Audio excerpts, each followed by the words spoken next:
우리 1절과 2절 함께 합독하실 때에 살아계신 하나님의 음성을 듣게 되기를 바랍니다. 우리 함께 하시겠습니다. 바울과 바울과 실로아노와 실로아노와 디모데는 하나님 우리 아버지와 주 예수 그리스도 안에 있는 데살로니가인의 교회에 편지하노니 하나님 아버지와 주 예수 그리스도로부터 은혜와 평강이 너희에게 있을지어다. 아멘. 네, 데살로니가 교회는 사도 바울이 제2차 전도 여행 때 설립했던 교회입니다. 마케도니아에서 가장 큰 성은 빌립보였고 그 다음에 이제 데살로니가에 들려서 복음을 섬겼었는데 세 일회 정도로 성경은 표현하고 있을 정도로 짧은 시간에 있었습니다. 정말 교회가 불같이 일어서는 것을 봤지만 너무나 혹독한 환난과 핍박이 있었기에 어쩔 수 없이 그 데살로니가를 탈출하듯이 이렇게 나와서 다음 지역으로 갔는데 이 교회가 뜻밖의 너무 아름답게 잘 서간다는 소식을 사도 바울이 접하게 됩니다. 제가 생각할 때 우리 사도 바울이 가장 기뻐하고 감사했던 교회는 빌립보 교회 같습니다. 가장 많이 공을 들이고 양육하고 훈련하고 세웠던 교회는 어딜까요? 에베소 교회입니다. 가장 사도 바울을 힘들게 하고 그의 마음에 상처를 줬던 교회는 사실상 고린도 교회입니다. 반면에 가장 사도 바울이 너무 기특하다. 어떻게 이럴 수가 있을까 싶을 정도로 이렇게 여겼던 교회가 바로 데살로니가 교회입니다. 새 일회를 섬겼는데 이렇게 교회가 잘 자랐습니다. 그것만으로도 너무 감사한데 네, 그 교회가 고난과 환난이 너무 크다 보니까 이게 종말론이 균형을 잃게 되었습니다. 여러분 현세가 너무 힘들면 이렇게 종말을 바라게 되는데 그것이 지식이 좀 부족했던지 어쨌든지 좀 시한부 종말론에 빠짐으로 말미암아 일상을 포기하는 성도들이 많아진다는 소식을 들은 우리 사도 바울은 거기에 대해서 다시 정립해 주기 위하여 편지를 쓰게 됩니다. 그리고 다시 이제 두 번째 편지를 쓰는 것이 데살로니가 후서인데 이 본문은 이렇게 시작합니다. 다시 한번 우리 읽어볼까요? 읽겠습니다. 시작. 바울과 실로아노와 디모데는 하나님 우리 아버지와 주 예수 그리스도 안에 있는 데살로니가인의 교회에 편지하노니 하나님 아버지와 주 예수 그리스도로부터 은혜와 평강이 너희에게 있을지어다. 예, 은혜와 평강이라 이렇게 이야기하네요.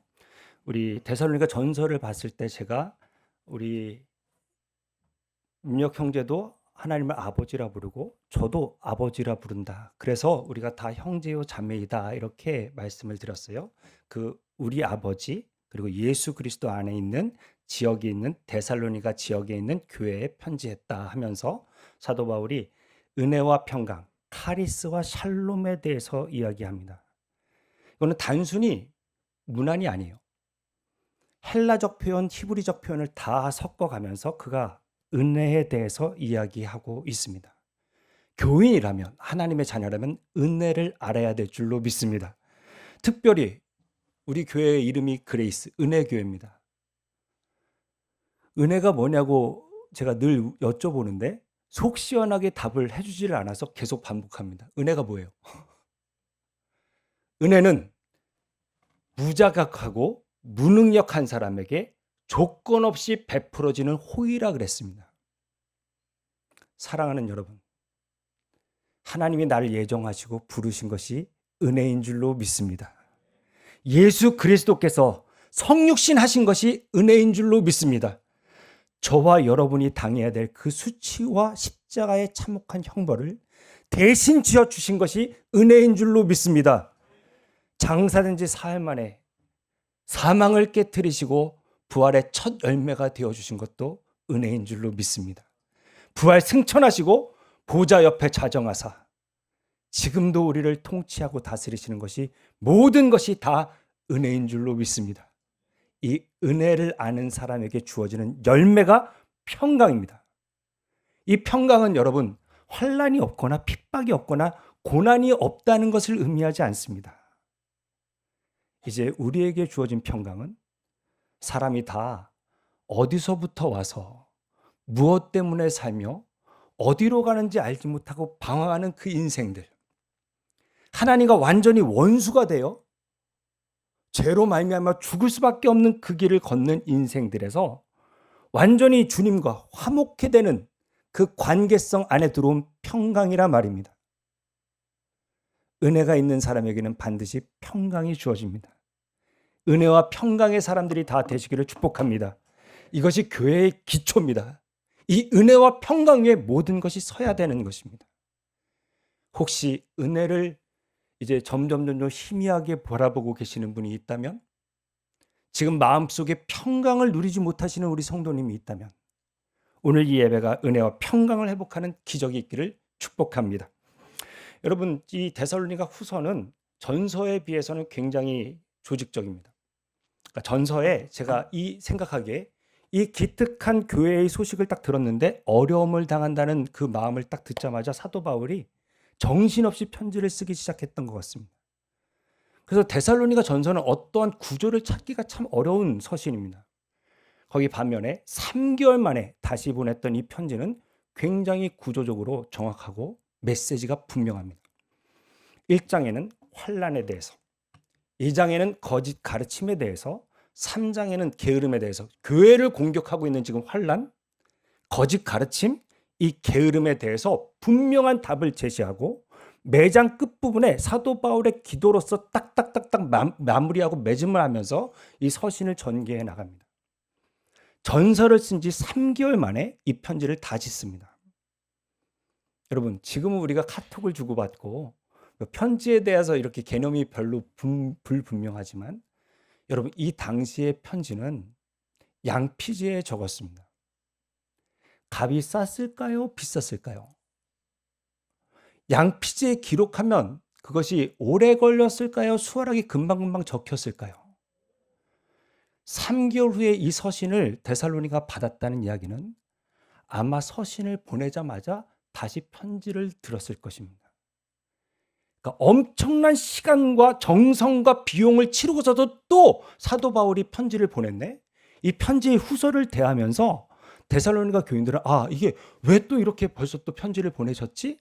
하는 궁금함과 사모함을 가지고 이 서신서를 대했을 것이다.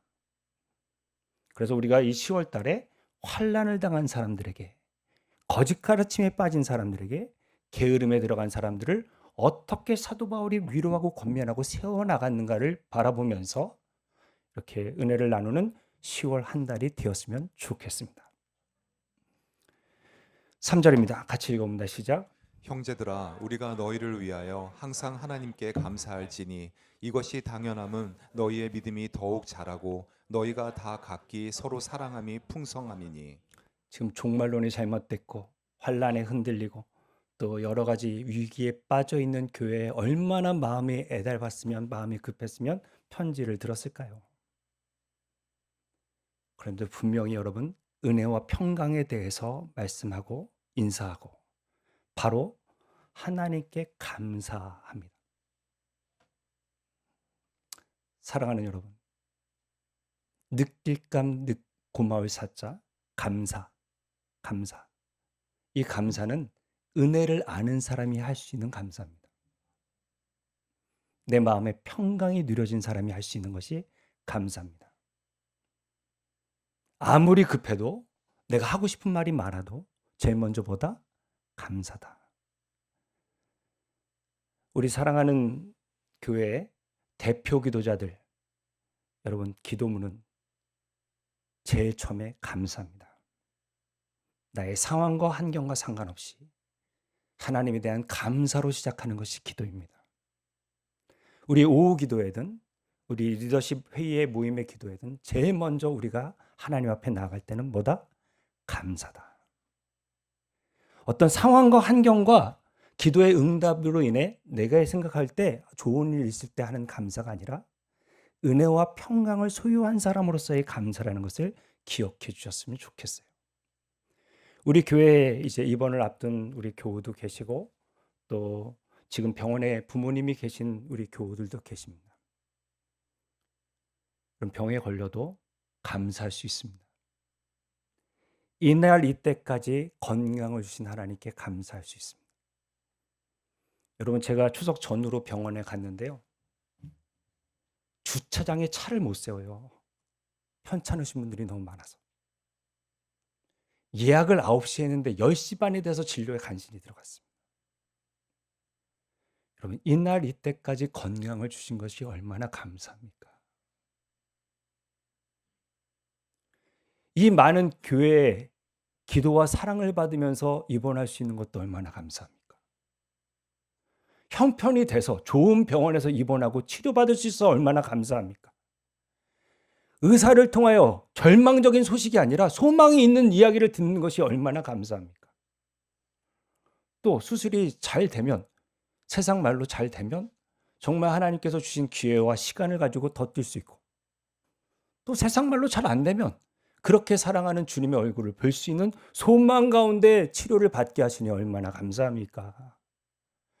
여러분, 이 감사는 어떤 인간적인 세상적인 조건에 채워질 때 할 수 있는 감사가 아니라 정말 성령님께서 우리를 감화하셨을 때 주시는 능력의 감사인 줄로 믿습니다. 저는 이 구절을 굉장히 사랑합니다. 우리 고린도전서 2장 12절로 13절 같이 읽어봐요. 읽겠습니다. 시작. 우리가 세상의 영을 받지 아니하고 오직 하나님으로부터 온 영을 받았으니 이는 우리로 하여금 하나님께서 우리에게 은혜로 주신 것들을 알게 하려 하심이라. 우리가 이것을 말하거니와 사람의 지혜가 가르친 말로 아니하고 오직 성령께서 가르치신 것으로 하니 영적인 일은 영적인 것으로 분별하느니라. 다음 주에 다시 한번 우리 감사의 리스트를 이제 적을 수 있도록 나눠드릴 겁니다. 간지를 준비해서. 먼저 가정에서 우리 부모님과 자식들이 다 모여서 하나님이 은혜로 주신 것이 뭔지 한번 기도하고 한번 그 리스트를 한번 작성해 주셨으면 좋겠습니다. 해마다 한다고 생각하지 마시고 여러분, 성령님을 의지해서 내가 감사로 주님께 영광을 올려야 될 것이 무엇인가 한번 생각하시고 그 리스트를 하나하나 한번 작성해 보십시오. 우리 교회는 11월 첫째 주가 감사 주일이죠. 온누리 교회는 추석에 맞춰서 지난주에 한 것으로 알고 있습니다. 캐나다는 10월 둘째 주 월요일입니다. 왜냐하면 그 이후로는 이 실외 행사가 불가능하기 때문에 10월 둘째 주 월요일이 추수감사절입니다. 우리에게 영향을 준 미국 장로교의 영향으로 우리는 11월 넷째 주 목요일에 추수감사절이니까 그 전주에 이제 추수감사절을 한국 교회가 전통적으로 지키는데 저희 교회는 조금 자유를 둬서 너무 추워지기 전에 11월 첫째 주가 이렇게 감사를 올려드리는 게 좋다고 생각하고 매해 11월 첫째 주에 감사주일로 주님께 영광을 올려드리는데 여러분, 이번 10월 한 달 동안에 정말 감사로 하나님 앞에 나아갔으면 좋겠습니다. 나는 감사할 게 없어가 아니라 이건 내 의지고 내 생각입니다. 성령님을 의지해서 하나님 앞에 은혜로 주신 것들에 대해서 하나하나 감사할 때 하나님이 주시는 놀라운 은혜가 우리 10년 가운데 임하기를 온 마음 다하여 축복합니다. 지금 사도 바울의 감사는 여러분, 자신을 향한 감사가 아니에요. 이웃의 관계성 안에서의 감사입니다. 데살로니가 니네 교회를 볼 때 나는 하나님께 감사할 수밖에 없다. 감사도 믿음의 수준입니다, 여러분. 신앙의 수준이라고요. 이웃과의 관계성 속에서의 감사도 있었으면 좋겠습니다. 어쩌다 이 남편을 만나서 내가 이러고 사나. 나는 왜 이 여자랑 결혼해서 이렇게 답답하게 살까? 자식들 하는 거 보면 정말 참, 왜 나는 이런 부모님 밑에서 태어났나? 여러분, 이게 성령 충만하지 않을 때 우리에게 나타나는 증상이에요. 상황과 조건이 아니에요. 여러분, 부디 감사하는 가운데 이 은혜가 있었으면 좋겠습니다. 내게 이 귀한 남편을 주신 하나님께 감사하고 어떻게 이렇게 현숙한 아내를 내게 주셨는지에 대해서 감사하고 또 기도로 기다리게 해주신 것에 대해서도 감사하고 자녀에 대해서 부모에 대해서 감사할 때 하나님의 영광과 은혜가 드러날 줄로 믿습니다. 사랑하는 여러분, 목사가 나는 왜 이런 성도들과 목회하나 이러면 얼마나 불행해요? 여러분, 숫자의 문제가 아닌 것 같아요. 우리 성도님들이 왜 이런 목회자랑 신앙생활을 할까? 얼마나 서운해요. 불행해요. 부디 감사를 통하여 누구를 생각할 때 기쁘고 감사할 수 있는 마음이 우러나는 은혜가 있기를 축복합니다. 그것이 가장 큰 은혜다. 여러분, 지금 환난 가운데 거하고 있는 교회를 위로할 때 이 환난을 이기기 위해서 제일 필요한 것이 뭔가? 감사라는 것입니다. 도저히 한 걸음도 더 갈 수 없는 그런 어려움과 고통 가운데 지나고 있는 사람에게 그 환난과 견딜 수 없는 고난을 이겨낼 수 있는 첫 번째 방법이 감사라는 것. 하나님 감사하겠습니다. 성령님을 의지해서 감사하고 또 다른 감사를 할 때 분명히 우리 심령에 부흥을 주실 줄로 믿습니다. 여기 항상이라고 되어 있습니다, 여러분. 상황과 환경을 완전히 초월한 감사이고 이것은 신자는 마땅하다, 당연하다 주님께서 말씀하고 있습니다. 어떤 조건이 주는 그런 평안이 아니라 하나님께 감사할 때 주어지는 평강을 가질 수 있는 저와 여러분 되기를 바랍니다. 그래서 감사하면 여러분 마음의 서운함과 섭섭함과 상처가 넘어가지고 지나가지는데 원망과 불평을 하는 심령은 넘어가 줘야 되는 것도 넘어가지질 않아요. 서운하고 섭섭하고 억울하고 분한 심령을 가질 수밖에 없어요. 오늘 이 예배가 하나님 앞에 감사를 결정하고 결단할 수 있는 예배가 되기를 축복합니다. 오늘 이 예배를 통하여 다시 한번 하나님께 10월달 내내 감사의 제목을 떠올려 보십시오. 성령님을 의지하십시오. 성령 충만한 증거는 감사입니다. 찬송입니다. 그러나 자아가 충만한 증거는 여러분 원망과 불평입니다. 내가 전부를 책임져야 되기 때문에 이 상황을 어떻게 할 수가 없어서 나는 원망하고 불평할 수밖에 없습니다. 가장 큰 불신앙입니다. 가장 큰 자아 충만입니다. 바랍니다, 여러분. 환난을 이길 수 있는 첫 번째 조건이 뭐다? 감사입니다. 내가 인내할 수 있는 것이 뭐다? 감사입니다. 모든 것은 감사로 출발합니다. 부디 감사할 수 있는 은혜가 있기를 바랍니다. 첫 번째, 환난을 대처할 때 우리 같이 읽어봅니다. 읽겠습니다. 시작. 견딜 수 있는 힘은 감사에서부터 시작됩니다. 여러분, 감사가 사라지는 순간 서운함이 찾아온다는 것, 원망과 불평이 가득해진다는 것을 기억하면서 감사의 계절을 높일 수 있는 10월 한 달이 되시기를 축복합니다. 그리고 추수감사절을 준비하는 그런 리스트가 하나하나 작성될 때마다 하나님이 또 다른 감사의 제목을 주시는 복이 각 가정과 교회 가운데 있게 되기를 원합니다. 우리 3절 4절 읽어봅니다. 읽겠습니다. 시작. 형제들아 우리가 너희를 위하여 항상 하나님께 감사할지니 이것이 당연함은 너희의 믿음이 더욱 자라고 너희가 다 각기 서로 사랑함이 풍성함이니 그러므로 너희가 견디고 있는 모든 박해와 환난 중에서 너희 인내와 믿음으로 말미암아 하나님의 여러 교회에서 우리가 친히 자랑하노라. 아멘. 여러분, 지금 사도 바울이 당연한 감사를 하면서 이야기하는 것이 데살로니가 교회의 믿음이 자라고 있고 그리고 사랑이 점점 풍성해짐으로 인하여 지금 감사하고 있다라고 이야기합니다. 자기 일이 아니라 남의 일입니다. 여러분, 저는 좋은 대학 가는 것도 중요하고 취직하는 거, 또 결혼 잘하는 거, 돈 가지는 거 여러 가지 그것도 기쁨이고 감사의 제목이겠지만 한 사람이 믿음이 자라는 것, 또 그의 인격과 사랑이 풍성해지는 것만큼 감사의 제목이 어디 있을까라는 생각을 가져봅니다. 여러분, 믿음은 선물입니다. 은혜라고 하죠. 근데 믿음이 자라가는 것은 은사입니다. 왜냐하면 이런 큰 환난을 당하면 주저앉을 수밖에 없을 것 같고 정말 이 사람 믿음 잃어버릴 수밖에 없는 것 같은데 희한하게 그 환난 속에서 믿음이 점점 견고해지고 자란단 말입니다. 이거는 성령의 은혜 아니고선 설명할 수 없는 부분 같습니다. 저는 믿음이 자라는 은혜가 우리 교회 가운데 있기를 바랍니다. 사도 바울이 가장 중요시 여기는 것은 여러분 믿음입니다. 오직 의인은 믿음으로 말미암아 살리라. 믿음은 선물입니다. 그 역사와 은혜가 우리 교회 가운데 있게 되기를 바랍니다. 네, 여러분, 환난을 당하면 의심이 찾아옵니다. 진짜 하나님이 나를 사랑하시나? 정말 하나님이 나에 대한 소망과 계획이 있으신가? 이 의심이 찾아옵니다. 여러분, 아내가 남편이 의심되기 시작하면 지옥입니다. 반대도 마찬가지입니다. 여러분, 의심이 찾아오는 것 그 자체가 가장 큰 병입니다. 시들시들해져 버립니다. 저 사람이 날 사랑해주지 않는 것 같다. 여기서부터 모든 갈등이 시작되는 것입니다.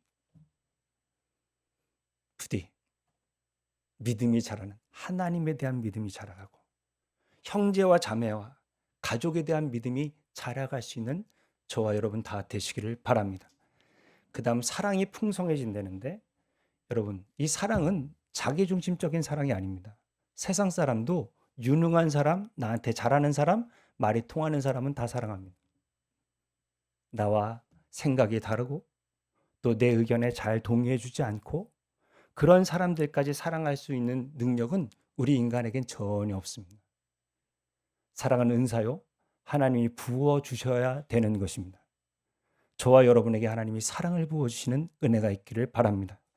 교회에서 그 사랑이 풍성해지는 은혜가, 옛날에는 저 사람은 참 나하고 잘 맞아서 좋아했고 저 사람은 좀 어렵고 좀 불편했는데, 이제 그런 사람들이 점점 적어지고 서로 품고 풍성한 사랑을 교제를 나눌 수 있는 그런 자람이 우리 교회의 모든 형제자매 가운데 있게 되기를 바랍니다.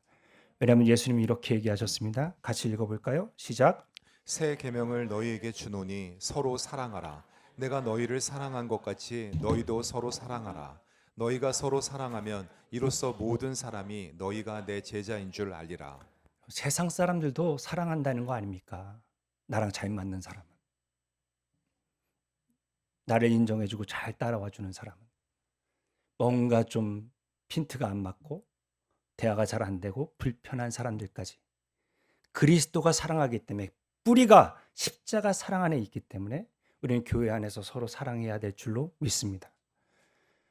절대로 우리 교회에 보이지 않는 벽이 없기를, 점점 더 그리스도 사랑 안에서 풍성해지는 은혜가 있게 되기를 바랍니다.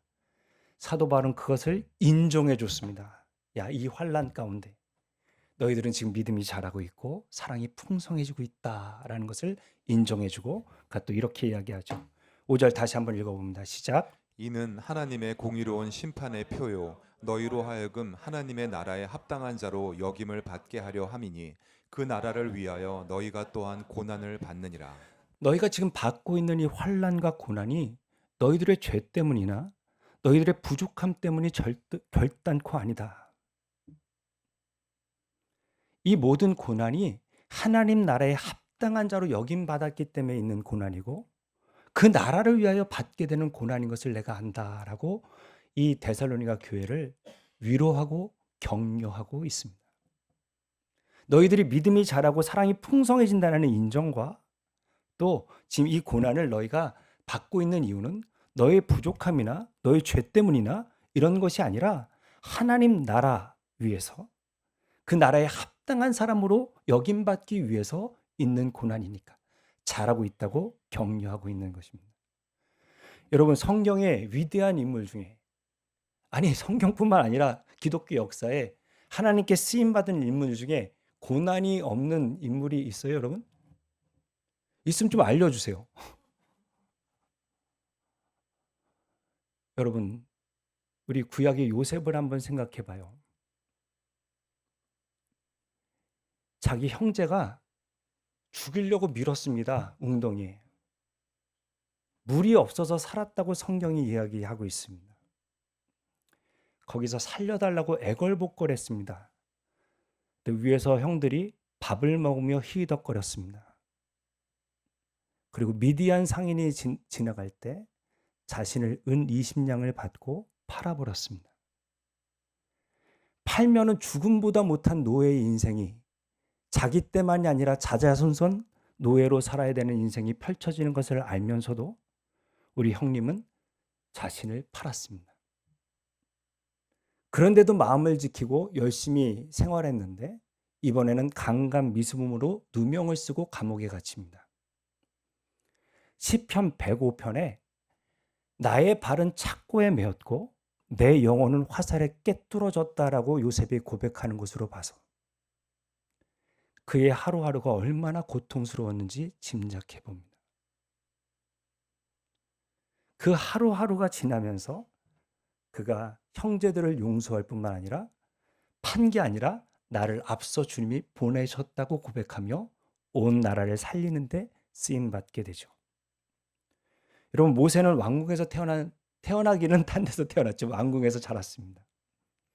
40년 동안 화려하게 산 인생입니다. 근데 40년 동안 미디안 광야에서 장인의 양을 치며 처가살이를 하죠.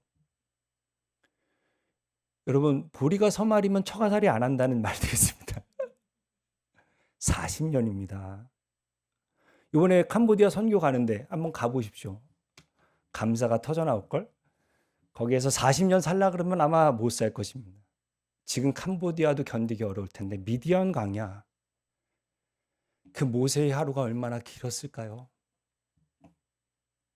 80세 때 주님이 쓰시겠다고 할 때 그가 하나님께 보낼 자를 보내소서 했던 그 마음이 저는 너무 이해가 됩니다. 다윗은요, 기름 부음 한 번 잘못 받았다가 골리앗 한 번 잘못 죽였다가 정말 10대 후반에서 우리 지금 승현이 나이, 우리 민서 나이 그때쯤 돼서 30살 될 때까지 엔게디 광야에서 짐승 같은 삶을 살면서 그가 그렇게 혹독한 연단을 받고 30세의 왕이 됩니다. 사도 바울은 40의 가만매를 5번 맞고, 하나 가만매를 5번 맞고, 태형을 돌에 쳐 죽임당할 뻔하고 파선을, 강도를 그렇게 만난 지가 수도 없다고 표현하고 있습니다. 게다가 육체의 가시를 놓고 목숨 걸고 구하고 기도했는데 주님께서는 내 은혜가 내게 족하도다라고 답을 하시네요. 여러분, 이 고난을 안 지나간 사람이 없다. 지금 견딜 수 없는 시간을 보내고 계십니까? 저와 여러분의 잘못이 아닙니다. 하나님이 우리를 합당한 자로 여겨주셨기 때문에 받게 되는 고난이요, 그날에 합당하게 빚어지는 고난이며 우리가 그 나라를 위하여 일할 수 있는 사람으로 빚어지는 기간인 줄로 믿습니다. 이 기간을 지나고 있는 그 데살로니가 교회에게 사도 바울은 네 믿음이 자라고 있다, 사랑이 풍성해지고 있다, 그리고 합당하게 여김받아서 이 고난이 있다라는 해석과 칭찬으로 인정하고 격려해 주고 있습니다. 여러분, 지금 이런 고난을 지나고 계십니까? 한 발자국도 더 못 가겠다, 여기까지인가 보다라고 내려놓고 싶으십니까? 성령님께서 인정해 주시고 격려해 주시고 또 합당한 자로 여겨 주신다는 것을 주위에 있는 형제와 자매와 또 셀리더를 통해서 듣게 되는 그런 10월 한 달이 되기를 축복합니다. 여러분, 미우라 아야코가 이런 빙점에 이런 글을 올렸습니다. 한번 아프지 않으면이라는 글을 한번 읽어볼까요? 시작. 아프지 않으면 드리지 못할 기도가 있다. 아프지 않으면 믿지 못할 기적이 있다. 아프지 않으면 듣지 못할 말씀이 있다. 아프지 않으면 접근하지 못할 성소가 있다. 아프지 않으면 우러러 뵙지 못할 성안이 있다. 아프지 않으면 나는 인간일 수조차 없다. 사랑하는 여러분, 공의로운 하나님 앞에서 솔직히 한번 생각해 보셨으면 좋겠습니다. 그 고난 아니면 지금 이 믿음을 가질 수 있을까요?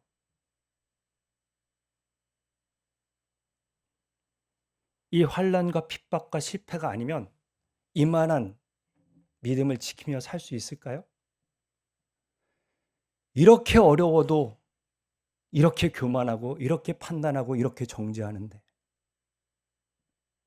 이 고난마저 없었다면 내가 정말 하나님 앞에 어떤 모습으로 어떻게 살아가고 있을까요? 하나님이 합당한 자로 여겨주시는 고난이라면 여러분, 주님이 견디게 하실 줄로 믿습니다. 그 위로와 격려와 인정이 이번 10월 달 가운데 우리 가운데 부어지기를 축복합니다. 우리 두 번째 메시지 같이 읽어봅니다. 읽겠습니다. 시작. 칭찬과 격려를 받을 때 인내할 수 있습니다. 아멘. 마지막 다시 한번 우리 같이 읽어봐요. 5절 시작. 이는 하나님의 공의로운 심판의 표요 너희로 하여금 하나님의 나라에 합당한 자로 여김을 받게 하려 함이니 그 나라를 위하여 너희가 또한 고난을 받느니라. 여러분, 이 고난은 사실 거의 뭐 죽는 죽음, 비참한 죽음에 이어지는 고난이었어요. 여러분, 북한에서 윈비어인가요? 우리 미국 청년 하나가 김일성 초상화를 모독했다는 이유로 갇혀 있다가 결국은 주검이 돼서 그 미국으로 복귀한 사건을 기억하시죠? 그것처럼 당시에 황제를 주라고 섬기지 않는 사람들은 그런 모독죄로 인하여 정말 불화형으로 사자밥으로 그렇게 죽이던 시대란 말입니다. 예수를 잘 믿는 우리 아버지가 정말로 교회를 신실하게 섬겼던 우리 어머니가 이모가 또 가족이 그런 비참한 죽음을 맞이하는 것을 볼 때 어떠한 마음을 그들이 가졌을까요? 정말 하나님이 살아 계시나? 하나님이 정말로 이 교회를 돌아보고 계시나? 라는 의심이 찾아올 수밖에 없는 그때에 하나님 나라에 합당하게 여김을 받게 하려 한다. 그 나라를 위해서 너희가 고난받는다라고 위로하면서 하나님의 공의로운 심판에 대해서 이렇게 이어갑니다. 6절 7절 읽어봅니다. 읽겠습니다. 시작. 너희로 환난을 받게 하는 자들에게는 환난으로 갚으시고 환난을 받는 너희에게는 우리와 함께 안식으로 갚으시는 것이 하나님의 공의시니 주 예수께서 자기의 능력이 천사들과 함께 하늘로부터 불꽃 가운데 나타나실 때. 여러분, 우리가 살다 보면은 정말 하나님이 일하시는 것이 이해가 되지 않을 때가 있죠. 데살로니가 교회도 그렇게 경험했을 것이고 또 신자들 중에서도 많은 가정이 또 이런 아픔을 경험하게 될 때가 있는 것 같습니다. 근데 그때 이해되지 않을 때가 우리가 믿음이 동원돼야 될 때가 아니겠습니까? 내가 다 이해가 된다면 뭐가 믿음이 필요하겠습니까? 이해가 되지 않을 때 하나님의 신실하심과 하나님의 선하심을 믿고 신뢰하는 믿음과 지금은 판단을 유보하고 먼 훗날 주님이 분명히 알게 해주실 거야 라는 그런 인내와 기다림이 진정한 믿음인 줄로 압니다. 그 환난을 받는 교회에 환난을 받게 하는 자들에게는 환난을 갚으실 것이다. 그리고 이 복음으로 인하여 환난을 받는 우리에게는 영원한 안식으로 하나님이 공의롭게 갚으실 것이다 라고 이렇게 이야기해 주고 있습니다. 그러니까 여러분, 우리를 너무 괴롭히는 사람은 참 안 됐습니다. 그걸 어떻게 감당하려고 그러나 싶은 생각이 듭니다.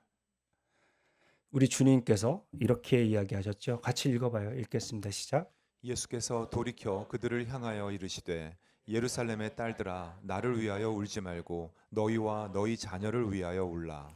여러분, 너무 우리는 자기중심적입니다. 하나님의 마음으로 눈으로 잘 보지 않고 고난받는 내 입장만 생각하는데 하나님 정말 이러시깁니까? 왜 이렇게 나를 괴롭히십니까? 누가 누구를 괴롭히는지 한번 잘 생각해 보십시오. 나를 괴롭히는 사람 그 영혼은 어떻게 되는지 한번 생각해 보십시오. 우리 주님이 예루살렘 너희를 위해서 울라고 얘기하시는 것처럼 스데반이 우리 예수님께서 십자가에 달리셔서 저들의 죄를 사하소서 그들은 모릅니다라고 기도하셨던 것처럼 여러분, 그 핍박하는 여러분을 핍박하고 괴롭히는 그 사람들은 정말 하나님이 예비하신 형벌을 받을 수밖에 없다는 것을 분명히 아셨으면 좋겠습니다. 8절 9절입니다. 같이 읽어봐요. 시작. 하나님을 모르는 자들과 우리 주 예수의 복음에 복종하지 않는 자들에게 형벌을 내리시리니 이런 자들은 주의 얼굴과 그의 힘의 영광을 떠나 영원한 멸망의 형벌을 받으리로다. 여러분, 이 종국적인 것은 오직 복음에 의해서 결정됩니다. 복음을 받아들였는지 순종했는지 복음을 거절했는지에 따라서 그 공의로운 심판의 날에 운명이 결정된단 말입니다. 우리가 이 땅을 살아가면서 복이라고 생각하고 기도 응답받았다고 좋아하는 그 많은 일들이 여러분 정말 그 마지막 공의로운 심판 날에 무슨 의미가 있을 수 있을까요?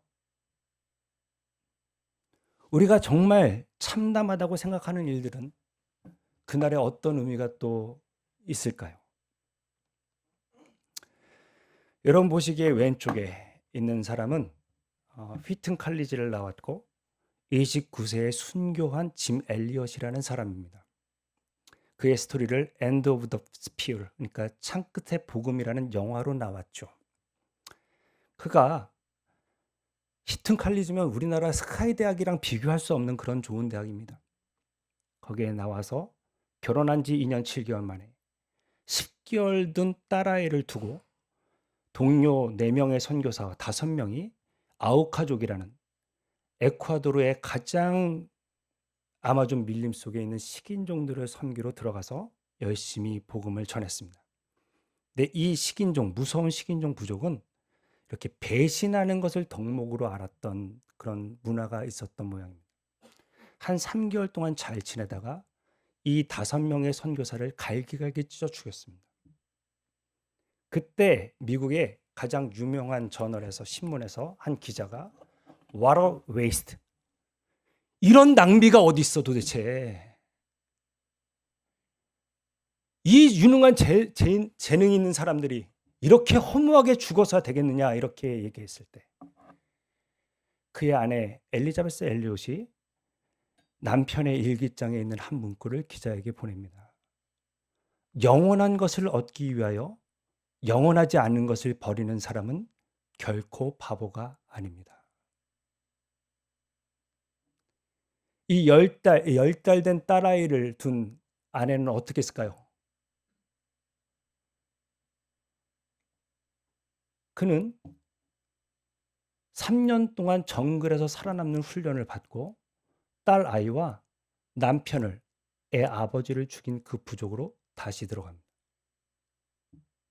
5년 동안을 정말로 정성으로 이 부족을 섬기고 이제 떠나가는 날 너희들이 어떻게 이렇게 우리를 섬겨줬는지 모르겠다. 고마워하면서 잔치를 벌였는데 너희들이 어떻게 이렇게 우리를 사랑해줬는지 정말 모르겠다라는 추장의 질문에 사실 우리는 당신들이 그렇게 죽였던 그 선교사의 아내들입니다.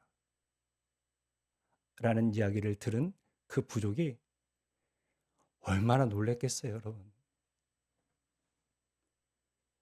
집단 회심으로 거기서 세례를 베풀고 그다음 그 선교사님을 죽였던 민카야오라는 제 정확한 이름인지 모르겠습니다. 그렇게 기억하는데 그분이 세례를 받고 목사님이 되셨습니다.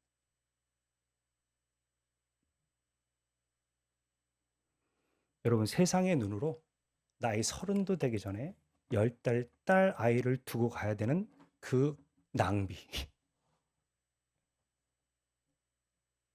공의로운 심판의 날에도 진짜 그게 낭비일까요?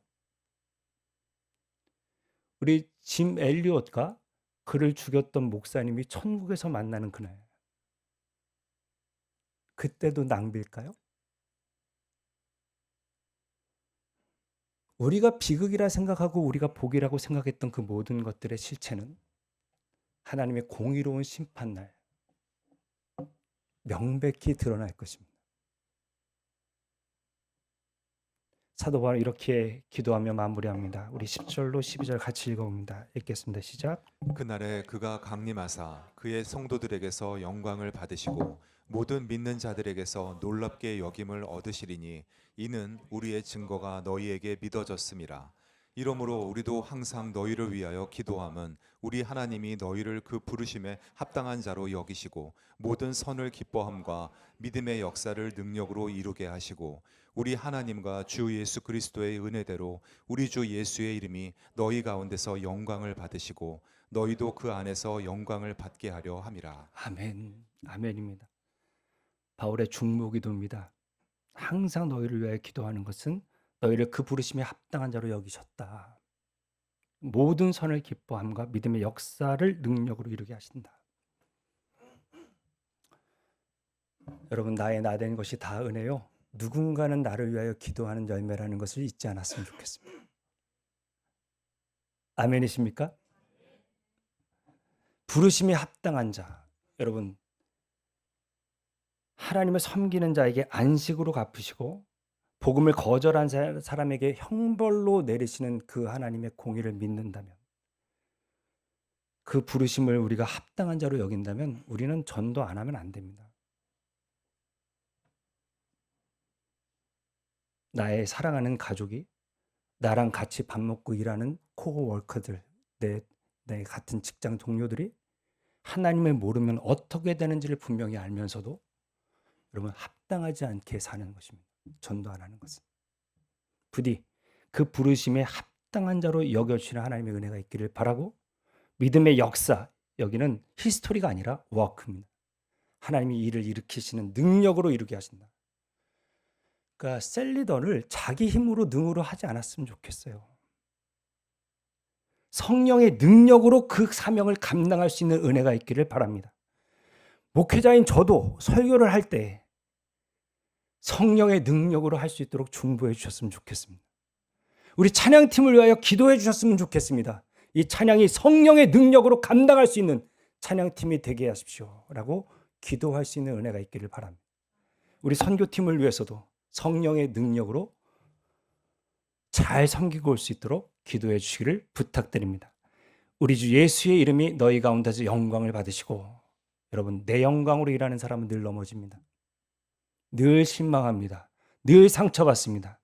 그러나 주 예수의 이름의 영광을 위하여 일하는 사람은 여러분 반드시 하나님이 그를 영광으로 인도해 주실 줄로 믿습니다. 이 기도 덕분에 견디는 것입니다. 사랑하는 여러분, 부디 옆에 있는 주위에 나의 기도와 인정과 격려와 감사가 필요한 영혼들이 보이신다면 부지런히 섬기실 수 있는 은혜가 있기를 바랍니다. 우리 마지막으로 같이 읽어봅니다. 읽겠습니다. 시작. 공의로운 보상과 중보의 힘으로 견딜 수 있습니다.